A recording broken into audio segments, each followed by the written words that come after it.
Hey everybody, this is Tony. I'm here today with a special guest, Mr. Hawthorne James. How you doing today? I'm wonderful. Thank you. How about yourself? I'm doing all right. Thank you.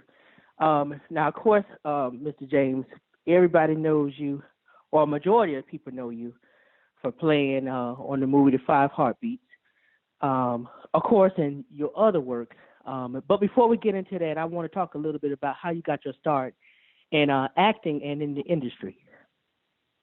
Well, it's a journey because all my degrees are in theater. I have a bachelor's from Notre Dame, I have a master's from the University of Michigan, and then I taught for 2 years at Illinois State University, and then I got scholarship offers from Yale and Cornell to work on my doctorate. And I decided not to do that. But after I taught for 2 years at the university, I decided to do it, try and see if I can make a living at it. And so so it was either go to New York or go to L.A., and I made the choice to go to L.A. And then I started doing a lot of theater. And then I won an acting competition, which Teddy is the guy who played the bartender on Love Boat. He got he got me a scholarship to go to London and study at the London Shakespeare Academy. So I went there. And then I started, I was just working 9-to-5 jobs, in LA and doing theater at night, sometimes doing two or three plays at a time, be performing one and being rehearsal for one or two other ones. But none of those paid money. They were all free. Yeah, not even gas money. But it was a learning experience. That, of course, getting better at the craft and getting to meet people, and that's how I got my first job. It was the guy who I was working for, who was directing and producing several shows. He he produced Rudy Ray Moore's film, The Disco Godfather. And so he hired me to play Stinger Ray in Disco Godfather, which was the bad guy in the film. And so that was my very first movie, Disco Godfather. Wow, and from there, it started getting little pieces here and there. It took several years, but I've been making my living doing this since 1986. That's when I had my last 9-to-5 job. And, it's been up and down. It's been struggle, all the time. Right. It's not an easy life. But it's of course. Yeah. But one thing that I wanted to point out, too, is, and I'm glad you mentioned that, like you said, your first role was as Disco Godfather in that film. But one thing that I want to push in this conversation interview is some of the other works that you've done, because I know, people get hung up on the Five Heartbeats, but you've done numerous of other things as well. And, that's some of the stuff that I want to talk about as well, too. But how was the transition for you from going from theater to going to film and television? Well, that was a learning experience because, like I said, all my background has been in theater. And and there's the preparation for a job as an actor is all the same. You have to understand the character. You have to research the character. You have to do the homework for that character. But the technique is different, because you have to remember that in theater you have to reach that little old blind deaf lady in the third balcony in the back row. Yep. So it's a lot bigger. And when I was coming through theater, we didn't have mics. We did it all projection without mics.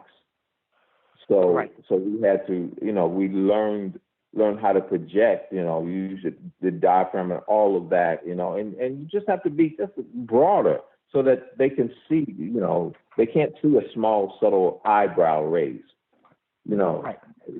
like you can when the camera's right in front of you. So that's the difference. And when I moved to LA, I took a class with a guy named Hal DeWint. Hal was the first first male model in the Ebony Fashion Fair.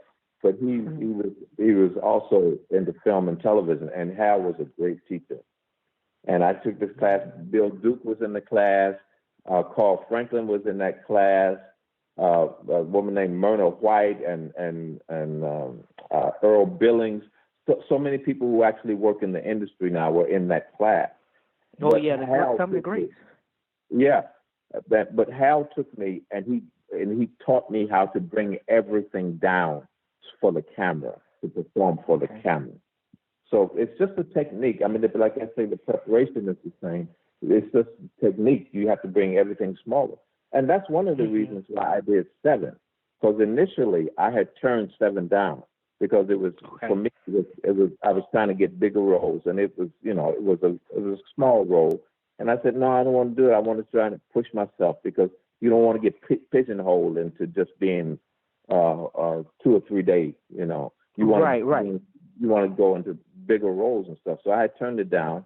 Matter of fact, I turned it down. I think that one I turned down once. But they came back and they said, "We'll give you more money. We'll put his name up front. And by the way, do you know he'll be working with Morgan Freeman?" Well, Morgan Freeman has something that I don't have. And if you watch Morgan Freeman, his control, his stillness is very, very pronounced, and it's very powerful. So I wanted to watch him work up close and personal. So that's one of the reasons I did 7, was to be in the same room with him and watch him, because I'm always learning. To this day, I'm always learning. I never ever stop learning. When I'm on any set, when in a play or something, I'm always trying to experiment and try something new.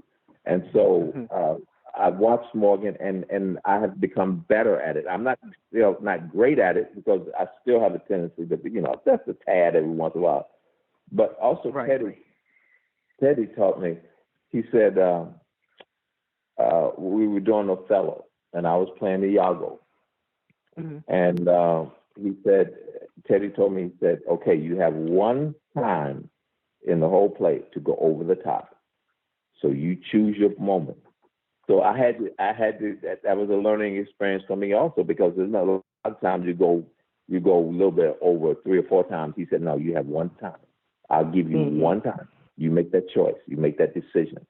And it was great, because I never really went over the top at all for anything, because it wasn't necessary. Right. So that's part of that's a small, minute part of the journey so far. Okay. And then like I said, I want to go over some of the credits that you have. People might not realize your body of work, and even being in The Color Purple, although that wasn't a big role, but you played one of the juke joint people in the juke joint when Avery was singing. Yep, I was one of the guys they hired to harass Suge. Yep. Yeah. And even Hill Street Blues, or What's Happening Now, and of course that was the reboot, because What's Happening was the original. But you played on there as well.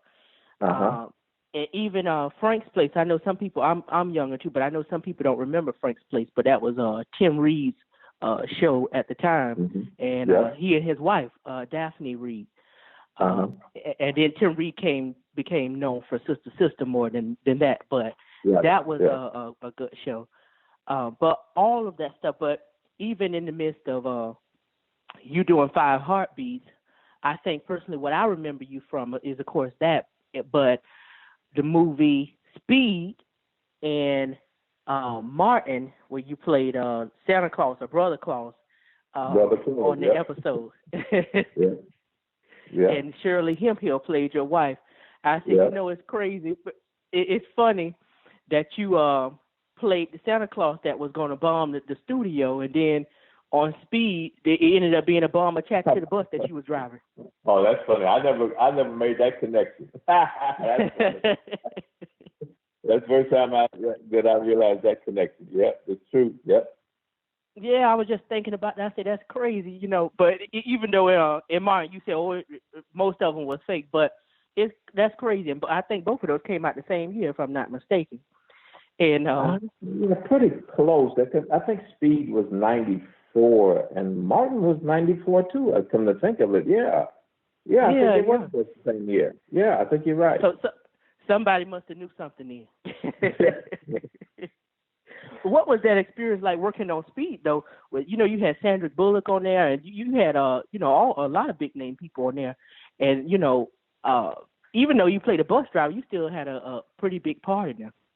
Yeah, that was a good role, but that's funny again. Here we go again with that. I turned that down twice. Oh wow. Because I read the script and I said, this is stupid. This is unbelievable, and I don't want to be bothered with it. I don't know where my mind was at that point. But, if you read some scripts you can read, and if they write, this would be a great film. Then other scripts you read, it's like, oh, this is pretty stupid. And Speed, for me, when I read it, fell into that category. So I turned it down. But what they did was, once again, they came back. And this was back in the 90s when if they wanted you, they would pursue you. Now it's like if you turn something down, they got 1,000 people behind you, and they just say, "The hell with him." Exactly. But the 90s was a different time, and when they wanted you, they wanted you. So they came back and more money, and finally. But this is the thing. What they do in Hollywood. They came, and I remember this very distinctly because it was so shocking. It's like, wow, they actually said that. My agent called me up and said, after they had offered me more money, they said, well, what is his problem? He's getting the same amount of money as the white woman. Oh, wow. And that's exactly what they said. I've never forgotten that. That's what my agent told me, they said. So as a black actor, in Hollywood, that's how they think of you. A black man is supposed to be happy that he's getting white women money. And they ain't talking about Sandra Bullock money. They talking about the other woman that got blowed up on a bus. That's Hollywood. That's Hollywood in a nutshell. And see, at one point, my last 9-to-5 job, I left in '86. Was the last 9-to-5 job I had. I was one of the highest black executives in Hollywood. I was the head of post-production ancillary markets at TriStar. Okay. And so and before that I had worked at another company called ITC. And so I know the business from in front of the camera, behind the camera, and in the ivory towers. So my frustration as an actor is very little because I saw how decisions are made. And most of the time, it has very little to do with their talent. It has to do with all kinds of things. And I saw how they did business, how writers would write scripts and have black characters in them. And when they produced the film, all the black characters all of a sudden mysteriously turned into white people. So those are the things that I see and I personally know. So there's very little about the industry that I don't know. It's like Speed. It's funny. And I love Speed because it pays me money and it's a great film. When I sat there, I thought it was stupid. Well, when I saw the movie and watched it for the first time, it was like my mouth was wide open, and I thought to myself, "Is this what we were doing?" It is exactly. Yeah. But it taught me that you can't get into the director's head. You can't see what the director is seeing. You can't see how he's editing in his head. Right. But at the same time, it's like it's one of those learning things again. That when we were shooting one day, a black guy came from the studio because it's 20th Century Fox, and he was delivering something, and he and I got to talking, and he said, "There are no black people on this set." And I'm very conscious of things like that. And I looked around and I said, "Oh, you're right," because it's funny if you look at that bus is segregated. Everybody, all the black people in the back of the bus, except for me, the driver. So the bus is segregated. There were no black people on the crew until we went to Watts, and they got scared, so they hired a couple of guys from Watts to be security. But all those little young white kids, because Jan de Bont, who directed the movie, grew up with Paul Verhoeven. Paul Verhoeven was the director. They were in the Netherlands. They grew up there, and Paul was the director, and Yanni was the cinematographer. Okay. And so Yanni eventually did The Hunt for Red October, and he did one of the Die Hard, I think the first Die Hard movie. And so he's a brilliant cinematographer, and I don't use that word very often. But he had 12 cameras on a bus at sometimes, and I didn't know you could put 12 cameras on a confined space without having them interfere with each other. But this man is brilliant. So now you got all these young kids working on the crew with him, who are soaking up that knowledge without even knowing they're soaking up knowledge. They're just doing it by osmosis. But you have no black kids soaking up that knowledge. So that's why I always think we have to take care of each other. We have to nurture each other. We have to bring our own children in and teach them. That's that's one of the things that's missing. And I do that. At least I try as much as I can. But those are the little lessons that you learn, and you have to be aware of those things. You can't go through life with your head buried in the sand. You have to be aware. Otherwise, things will never change. That's right. We're in a position now. Look at what's happening. They in broad daylight, they killed this brother for jogging. Yeah. I just seen that. I said, wow, like it's not crazy. It's sad and it's ridiculous, but it's like, come on now. It's insane. And they do that in broad daylight and get away with it. The only reason, that was 2 months ago, the only reason is because a video came out. Other than that, they were not free. They weren't even worried about it. But because the video came out, now attention is being, if it wasn't for video, we would still be getting killed under the cover of lightness. You know? That's true. But even with video, they still get away with it. Oh, of course. So this has got to change, and we've got to start changing mindsets. This is why we have to do our own films and television, because every time you turn on the film, or every time you turn on the TV, every time you watch a film or a television show or read a book, you're always being propagandized into they're saying to you, you ain't worth it. You're not worthy. You're not worthy. You're not worthy every time. Because if you look at what the junk that they put on TV that we're quote unquote allowed to do, it's trash. The housewives or whatever. Young black girls are being taught that you have to be trashy in order to make it through and make money in this world. Exactly. And that's a lie. Exactly. That's a lie. Yep. You don't have to do that. You can be classy and make money. Right. You know, and people have to stand up and stand up, because without us standing up, it will never change. It's like I wrote a film. I wrote a film. I did it as a play first about two black women who were sisters, and it became very successful as a play. And then I wrote the film, and 20th Century Fox and Warner Brothers wanted to buy it. Okay. And this were two black women who were middle class. One's married to a doctor, and one's an activist in D.C. And it's about their story together and how they grew apart. They were very close as kids, and then they grew apart, and they had to come back together. They have to learn to love each other again. But 20th Century Fox and Warner Brothers wanted to buy it, so I was going to sell it, and they were going to offer me close to $1 million. It was $909,000, really close to $1 million. Okay. And both studios came back to me and said, "Oh, by the way, can the women be white?" I said, "Give me my damn script back." Exactly. I turned that money down because of the fact that they couldn't believe that two black women could be upwardly mobile and ambitious and successful. I'm not writing stories for white women. You got other writers to write all that crap for white women. I wrote this with two black women, and a lot of people around me said, "Man, you must be crazy. I would take that $1 million." Well, I look at it this way: once you sell out one, the second time, the third time, the fourth time will be very easy to sell out. Exactly.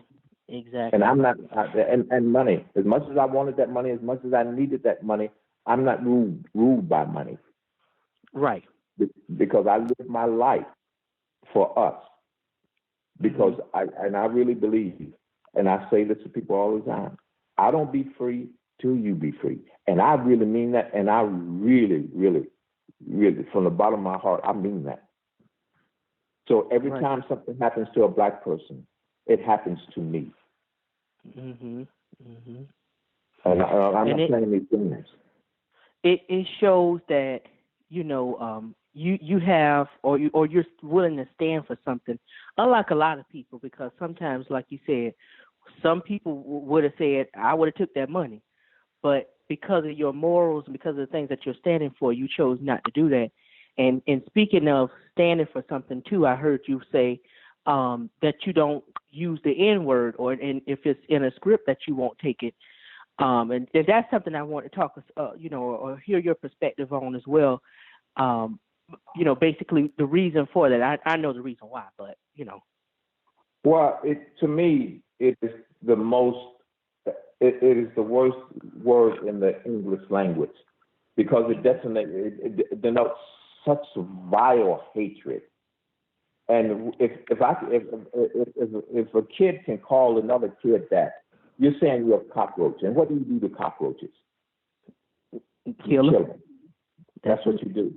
And that's if you can call another person that, you're saying you're less than human, as far as I'm concerned. But I stopped using it in my 20s. And I'll tell you the story. This is a story why. Okay. And I usually don't tell the story, but I'm telling it this time. When I was at Notre Dame, there were no black women because when I was at Notre Dame, it was an all male school. The girls' school across the street was St. Mary.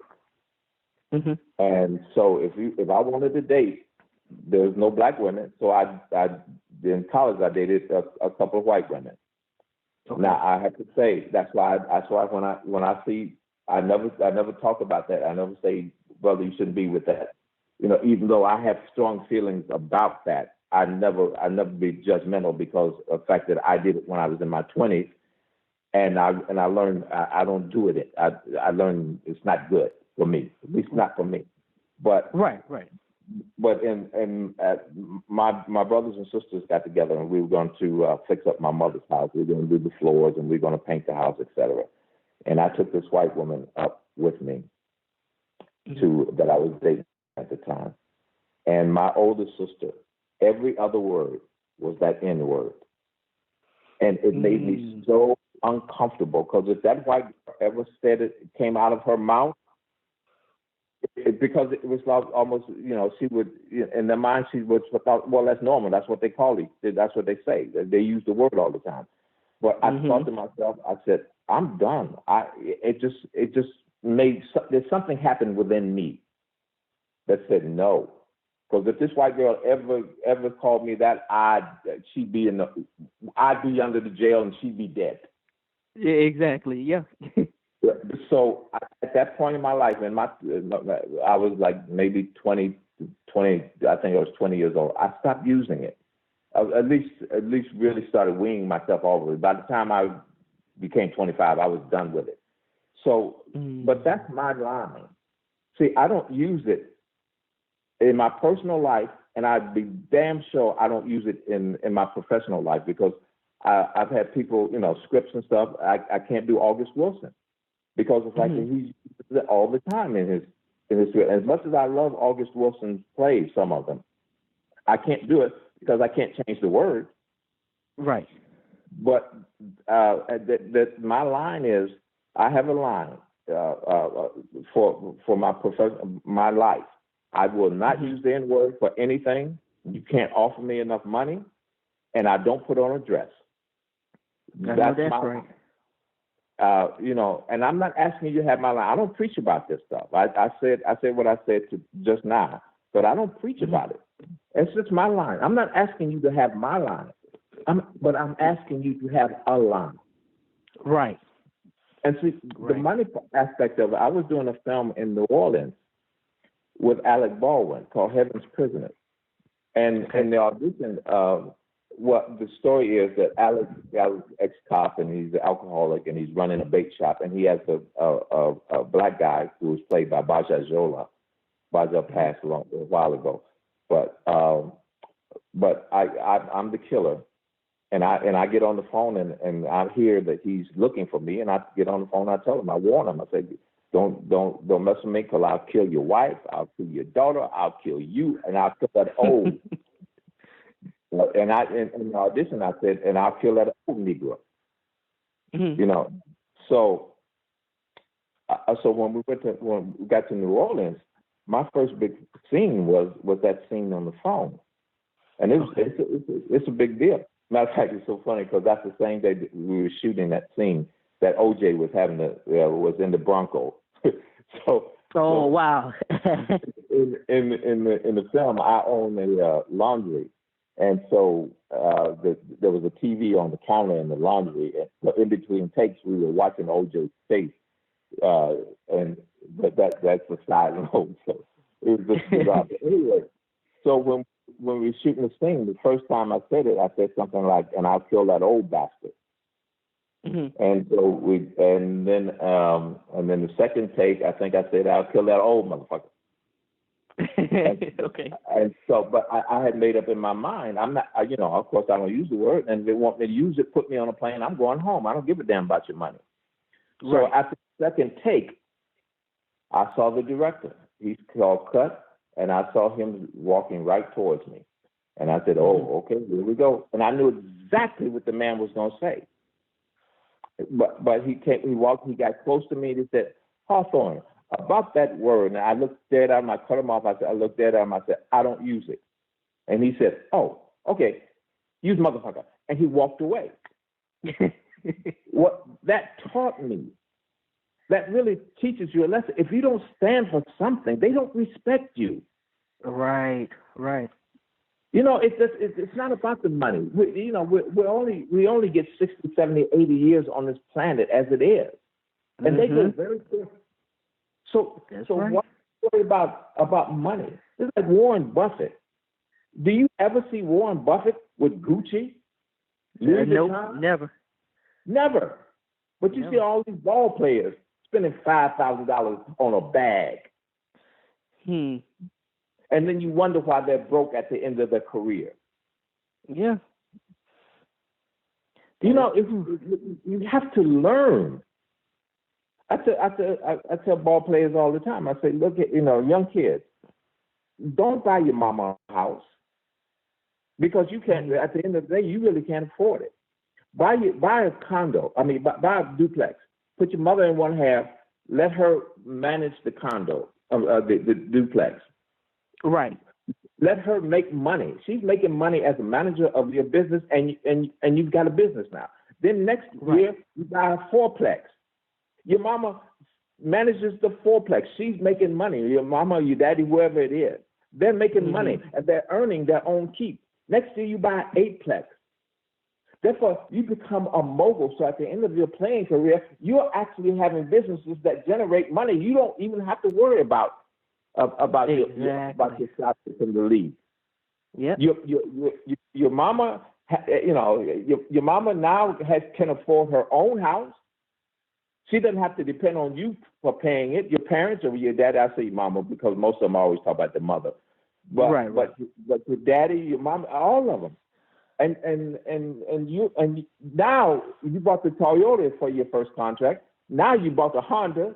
Then you bought the Mercedes. Once you bought the A-Class, now you can afford the Bentley. Exactly. For the rest of your 40 years of life, you can buy the Bentley now because you're generating income. You have money. But that all has to be taught. And it has to be taught over and over and over and over. Right. Yeah, because they don't think that way, especially when all you see is the dollar signs, in the beginning. And then later, like you said, once they become broke, then that's when you start looking around like, okay, what did I spend this on, and where did this go, and what happened to this? It is already too late. And you sign a contract for $10 million. Well, hell, $10 million is a lot of money, ain't it? No, it is not, because it's only just down to $7 million because Uncle Sam gonna want that $3 million. There you go. Then your agent wants their piece, so that $10 million is down to $500,000. But you're out here spending like you got $10 million. That's so right. you don't.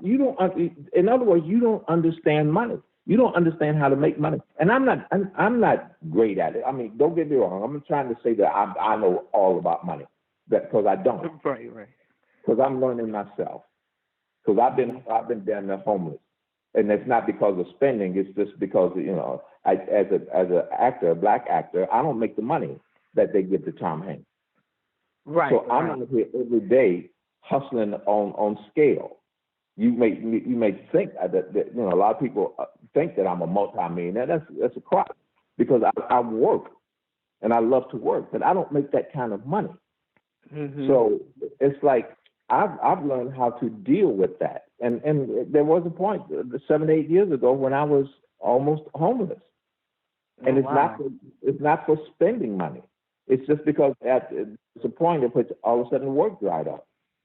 And I'm not even making $100,000 a year.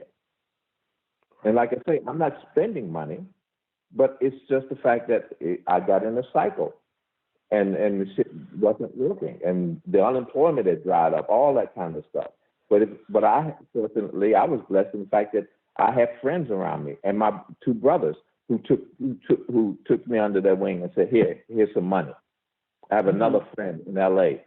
who used to take me out and just buy, he'd come pick me up, take me out, just so I wouldn't be stuck in the house, take me out, buy dinner, buy drinks at the club, and drop me off back at home. And then my girlfriend at the time, she, one day I just couldn't even pay my phone bill. My phone was getting ready to cut off. You can't afford to have your phone cut off. And I sat in the car for an hour trying to figure out, how am I going to do this? I don't want to call her. But I finally had to swallow my pride and called her. And I said, look here, can you pay my phone bill for this month? And without hesitation, she said yes. She wound up paying my phone bill for 5 or 6 months without me even asking. Without me asking. And after I got back on my feet again, we were talking one day, and all of a sudden, what happened? She didn't mean to tell me. It just came out. She had hocked her jewelry, and she was going into debt. She was making loans to pay my bills. Oh wow! So of course I got all her jewelry out the pawn shop, and I've been making sure that she's okay ever since. I paid her every cent back, 10 times over. And that's the kind of people I had around me. And I was blessed to be able to have that. So I was able to get through those 6 or 7 hard months. But they were hard months. Right. Had I not had those people around me, I would have been out on the street. So, yeah, I understand. We're all in the same boat. And you have to remember that I've been stopped by the police in the last couple of years twice. One time, twice in 6 months, by the LAPD and once by the Sheriff's Department. And it doesn't matter how much money you make. It doesn't matter how successful you are. As long as you're in this skin color, my name is Trayvon Martin. That's right. And I understand that. So when I say I will be free till you be free, I really mean that. Yeah. I'm down with all these brothers. We have to get together and stop the nonsense. Right, right. And I will say stop killing each other, and that's not preaching, because everybody, white people kill white people, and Chinese people kill Chinese people. Come on, let's get together. Right. But when I say those things, I talk to black people, and I'm not putting black folks down because there are so many black men. It's like we don't get the recognition. There are black men in Chicago who line the streets to make sure that children get to school safely. But you don't see that in the news. You don't see that. You'll see the negative stuff, killing each other. But we have to fight for each other on a more of a daily basis. And that's what I'm talking about. I'm not putting you down. I'm just saying, including myself, we have to get together, and we have to love each other more, and we have to work with each other. And that's what I try and do every day. I fight for us. Absolutely, absolutely. And those words are so true. And I wish that a lot of people had the thought process that you have. And it's kind of funny because I just did an interview last week with the comedian Thea Vidal, and she pretty much was saying some of the same exact things, and about Black people coming together and some of the same things that you're saying. So it's good to have somebody in the place that you're in to have that kind of thought process to say, I'm for my people and I want us to be, a greater race, in what we're doing. So thank God for people like you. Even if it's one person, it'll make a difference in some way. Yeah, I don't care. I don't care if everybody else is doing it. I'm doing it because I'll tell you another quick story, which freaked me out one day, because I don't want to hear about what one person can't do. Because if Martin Luther King and then Malcolm X decided I can't do anything, then we wouldn't have those two. So, but one person makes a difference. But I was producing a short film called Remember Me, and it's on YouTube. Okay. You can see it on YouTube. It's called Remember Me with a question mark and it's about the two. That's the film about the two sisters. I took it and I made a little short film out of it to show people that I know what I'm doing. But anyway, I took a crew up to the mountains and outside of LA. And so that was on a Friday, and we finished shooting on a Sunday. And most of the crew had just gone back, was in bed in LA. Some of them were on the highways, and the last couple of people were going down the mountainside because it was way up. Like I say, mountains. So me and my dog left in the cabin, and all of a sudden that night the cabin started shaking like crazy, and it was the biggest earthquake that I had ever been through. And I thought it was in Palm Springs because before we were shooting this, the mountains above Palm Springs was about 70, 80 miles outside of LA or something. And so I didn't think anything of it. So I had some equipment to take back.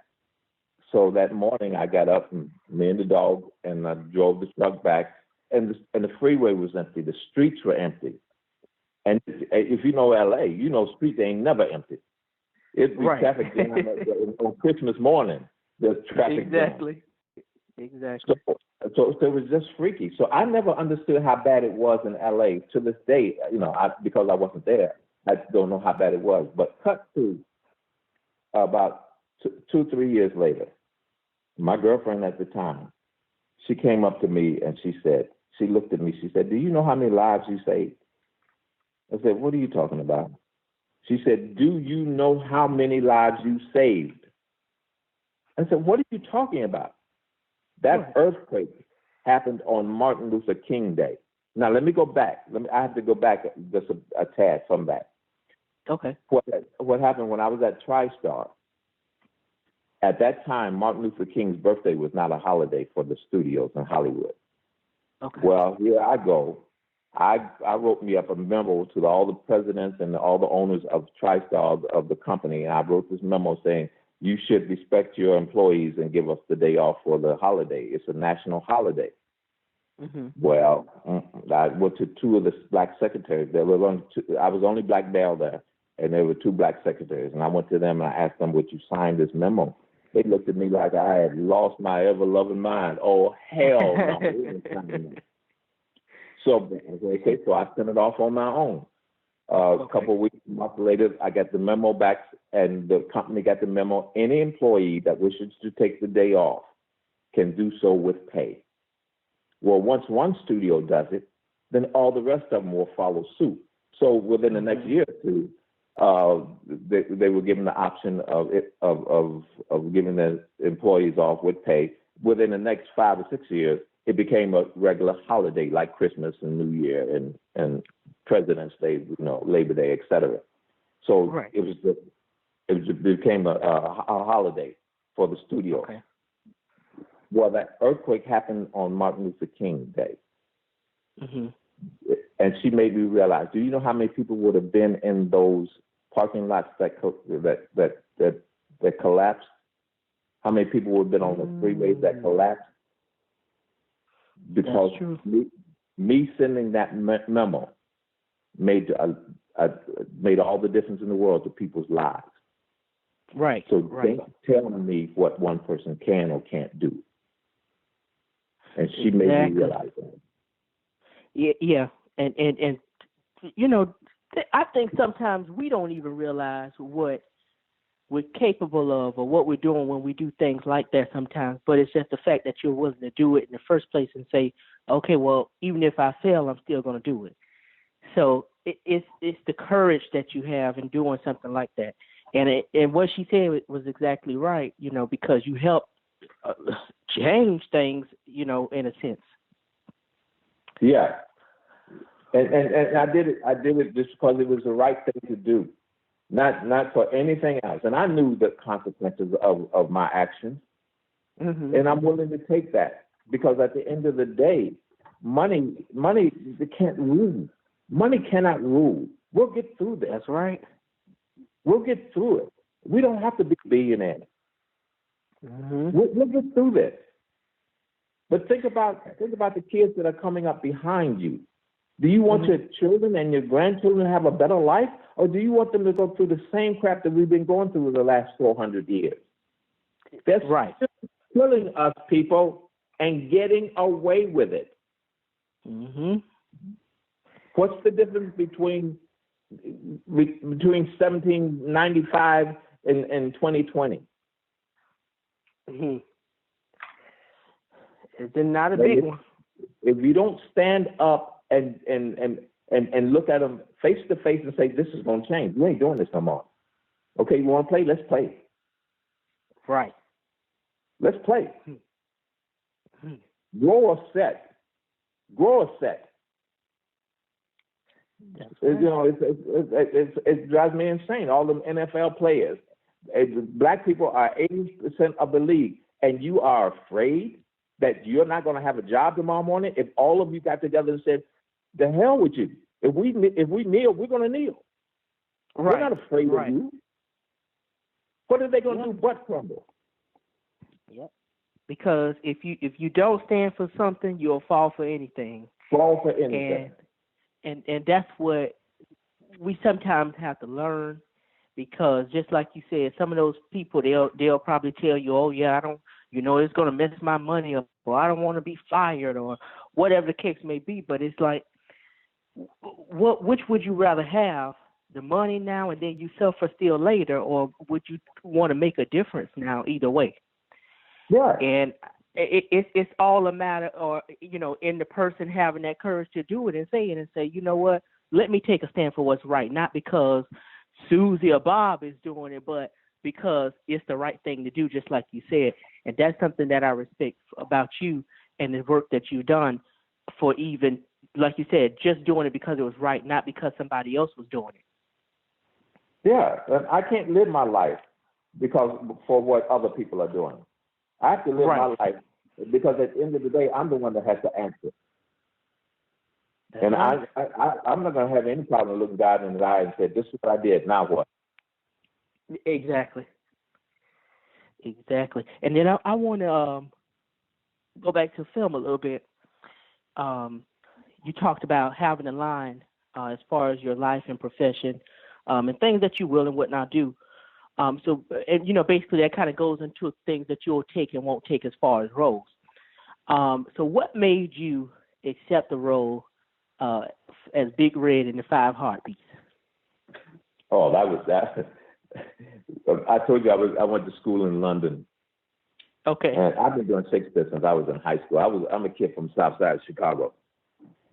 And so there was a priest that did a play, and one year we did Hamlet. So I've been doing Shakespeare forever. And then I got the chance to go to study in London. So I go to school in London, and I come back. A couple of years later, there was a guy named Dominic Hoffman, and he was I knew Dominic because he was dating Jasmine Guy at the time. Okay. but Dominic is a director and an actor, and he was doing the Shakespeare Scottish play, and which is the Mac show. I can't say that out loud; it's bad luck, superstition. Right, okay. But, so he was doing the Mac show, the Scottish play, and he asked me to come in and audition for Mac. And I had been on the road doing a lot of plays. I've done over 300 plays in my life, but I've been on the road doing these plays on tour. We've been in prisons, all kinds of places doing the plays. And I said, I'm gonna take a break because I was tired. And so I told him, no, I'm not doing any plays. So he called me for a week. He said, come on, man, just come in and audition. So I finally relented. I said, okay, I'll come in and audition. And after the audition, he said, look here, I really want you to do Mac, but I've already promised it to somebody else. Would you do Macduff? I said, no, I told you I don't want to do play anyway, and I'm not doing no second leads in no play. And once again, he called me for a week and said, come on, man, just do Macduff for me. Come on, man. And I finally, he said to me, he said, oh, and I want your girlfriend to play one of the witches. And my girl is a great actress, but that wasn't the interview. I just said, fine, okay, forget it. I'll do it. Yeah, okay. So cut to when you're in Hollywood, if you're doing plays and stuff, if you get 10 people in the audience sometimes, that's a lot of people. Right. So we're doing it in a small theater in Hollywood, and I think one night we had an audience of 30. Well, Robert Townsend had a friend who was in the show, and Robert came to be his friend. And after the show, Robert came backstage and said, I'm getting ready to do this movie. Would you like to do it? And I said, heck yeah. So that's how I got to be Big Red. That's how I got the biggest break in my life, by not sitting on my butt waiting for the phone to ring. Wow. Ain't that something? Yeah, I didn't know Robert. I knew his work because he had done Hollywood Shuffle, so therefore, everybody knew Townsend, and I think by that time he had done something else. Something else he had done, some other small little thing. But when Robert Townsend asked me to be in a movie, what am I going to say? No. Right. I'm out here struggling. I'm doing plays for free, and I'm actually making money. I didn't know anything about the film. He just asked me if I wanted to be it and play a role in it. I said, yeah. Come out, and wound up being Big Red. Wow, okay.